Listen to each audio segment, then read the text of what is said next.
சதுரத்துல இந்த model some தெரிஞ்சுக்கணும்னா 50-50 பிஸ்கெட்டை நீங்க சாப்பிட்டுருக்கணும், இல்லைன்னா பார்த்துருக்கணும். அப்படி என்ன சம்மு அப்படின்னு யோசிக்கிறீங்களா? சதுரத்தோடைய சுற்றளவை தான் பார்க்க போறோம். சதுரத்துக்கு 4 பக்கம் அப்படிங்கிறது ஏற்கனவே நம்ம சொல்லியிருக்கோம். 4 பக்கமும் சமமா இருக்கும், 50-50 பிஸ்கெட் மாதிரி. இப்ப சதுரத்துடைய சுற்றளவு ஃபார்முலா என்னது? 4a 4 பெருக்கல் a. ஏனா சைடு, அது ஏன் எஸ்ன்னு வைக்கல அப்படிங்கறதெல்லாம் நமக்கு தெரியாதுங்க. ஏன்னு வச்சிருக்காங்க, அதையே நம்ம படிச்சுக்குவோம். ஓகேங்களா? இப்ப ஒரு பக்கம் 8 மீட்டர் அப்படின்னு கொடுத்துட்டாங்க. அப்படின்னா அதோட சுற்றளவு என்ன?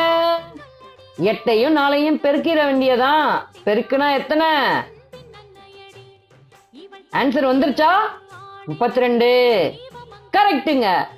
இது மாதிரி தான் போடணும். சரி, ஓகே. ஒரு சதுரத்தோட சுற்றளவு 40 மீட்டராம். அப்படின்னா அதோட ஒரு பக்கம் என்னன்னு கமெண்ட்ல சூப்பரா சொல்லிட்டு போங்க.